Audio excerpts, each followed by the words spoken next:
Buenos días, gracias por estar con nosotros en su programa Café con Leche, la voz de los latinos en América. Estamos transmitiendo desde Hermosa 1470M, 96.9 FM, Café con Leche Radio.com.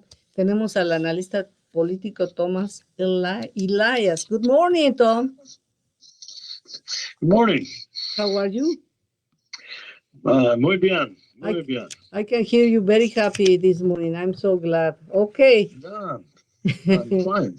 Okay. I'm laughing this morning at the Republican poll on the recall that was put out just a couple days ago. Poll done by the McLaughlin Group for the Republican Party of California. Mm-hmm. And it showed that 45% of the people want to recall Newsom and 45% don't, and 10% are undecided. So I decided to go back and look at some of McLaughlin's polling from the Trump election last year. And back in September of last year, which is a couple months before the election, we're more than a couple months before this recall election, of course. But back then, he had 55% of the people favoring Trump, same pollster. And it turned out that only about 43% voted for Trump. So he was off by 10% on that election, and we have no reason to think he's any more accurate this time.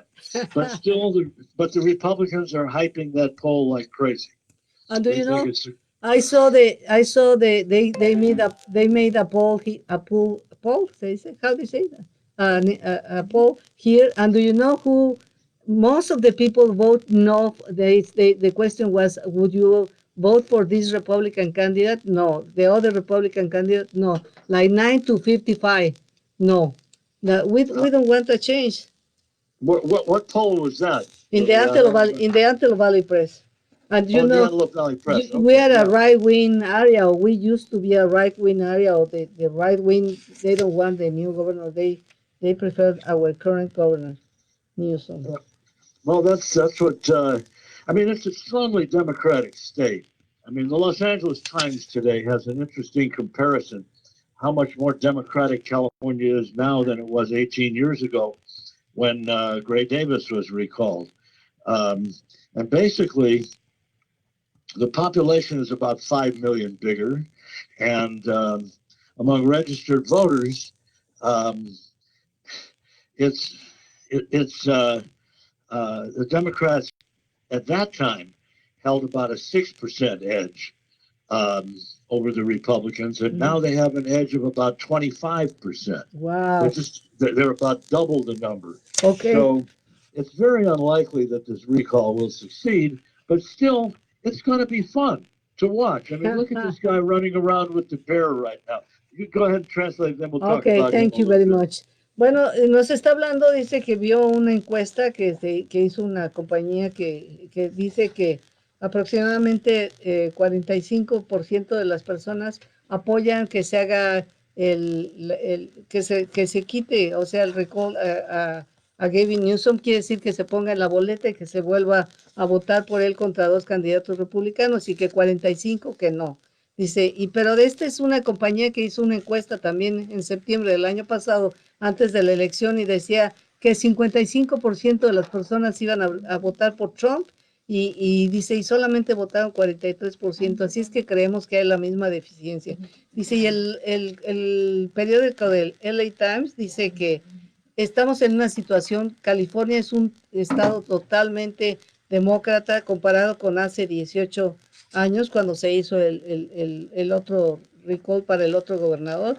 Dice, y ahora tenemos una población totalmente diferente, 5 millones más de habitantes que están registrados, son como demócratas, y dice, y por supuesto que hay muchísimos más, tenemos un promedio de 25% más de demócratas registrados ahora que estaban registrados en aquel tiempo con Gray Davis. Eso fue hace 6 años. Vamos a, do you know, we have a phone call, but I don't know, is David Bowman. but I don't know if you are going to be able to listen. I will try to tell you. Okay, thank you. Okay. David, good morning. Very good, thank you. Do you know make you? Tom cannot hear you because I have a system that he cannot hear you. But I will ask your question if you want. But short question, because I am not very good in my English. Okay. Oh, in fact, Lily, I could not hear him. Now, So what's the question?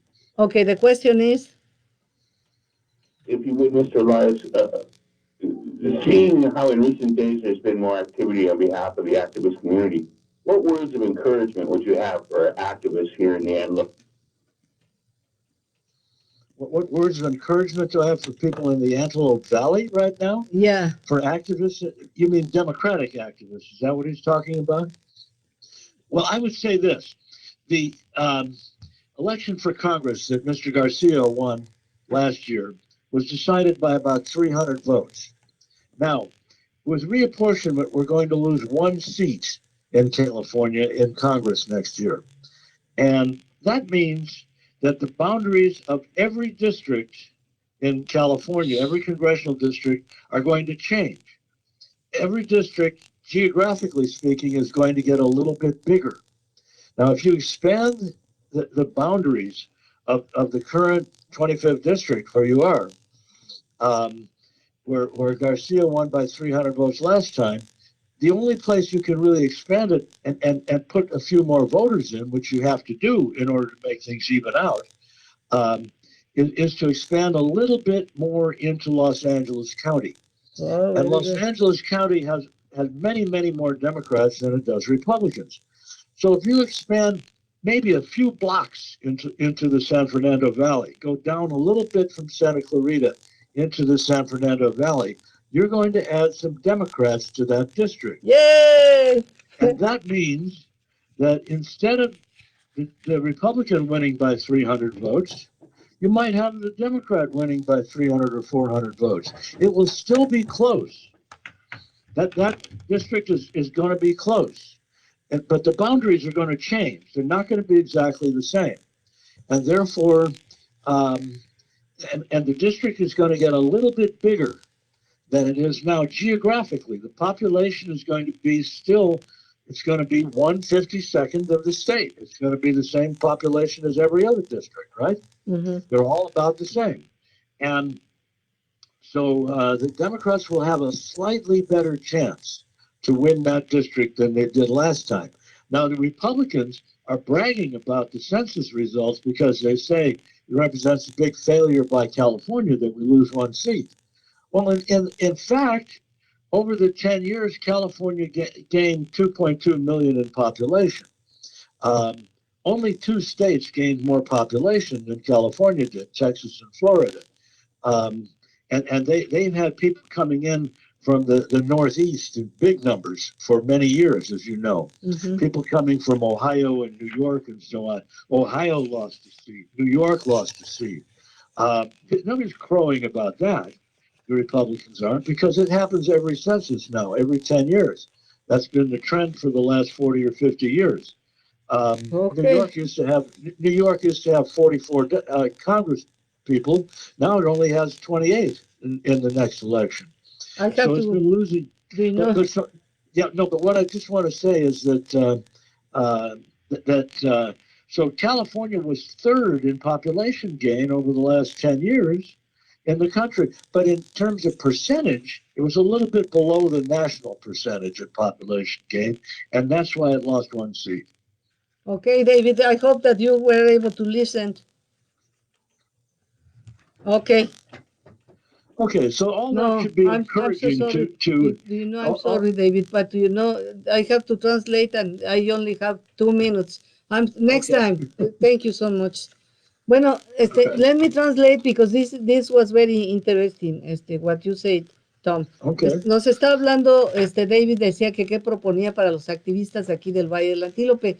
Y entonces Tom dice, mira, si estamos hablando de los activistas demócratas del Valle del Antílope, tienen una excelente oportunidad, dice, porque California ahora está perdiendo un asiento en el Congreso. Esto quiere decir que se van a redefinir nuevamente los mapas electorales Dice, y si el distrito número 25, que Mike García ganó solamente por 300 votos, se amplía un poco más hacia el área de San Fernando, entonces van a tener la posibilidad, dice, de que cualquiera, dice, aunque sean unos pocos blocks de Los Ángeles, del condado de Los Ángeles, del área de San Fernando, ellos son mayormente demócratas. Los demócratas han crecido muchísimo, así es que tienen la oportunidad, dice, aunque la población en California creció, no creció en la misma proporción que crecieron Texas y Georgia, que es donde se ganaron más lugares, pero tenemos una gran, excelente oportunidad para reconquistar ese asiento del 25 para nosotros. Así es que that is really, really good. Those were really good news. We are going to work really, we are going to become very active in this campaign, in this election. Yeah, but it's still, the districts are going to change. They won't change all that much, but so it still will depend a lot on voter turnout. And so the activists are going to really have to be active. Mm-hmm. They're going to have to work, or they'll lose the district again. It was no, we are not going to allow that. We lost this one because also we didn't. Just a question very fast because we have 1 minute.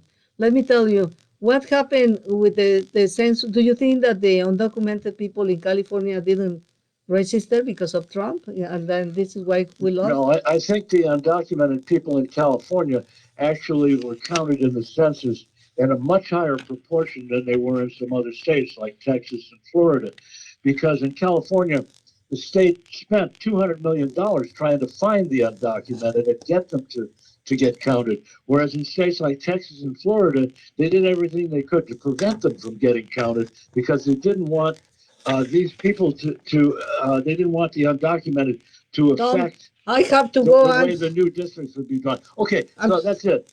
Gracias. Thank you very much. I will talk to you later. Bye.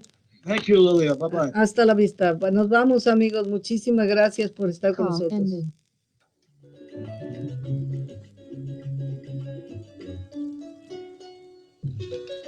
Rapidito, lo que dijo aquí es que él cree que sí se contaron todos los indocumentados porque dice California gastó 200 millones para encontrar a los indocumentados y que se registraran, lo que no pasó en Texas ni en Florida. Muchas gracias por haber estado con nosotros. Hasta la vista.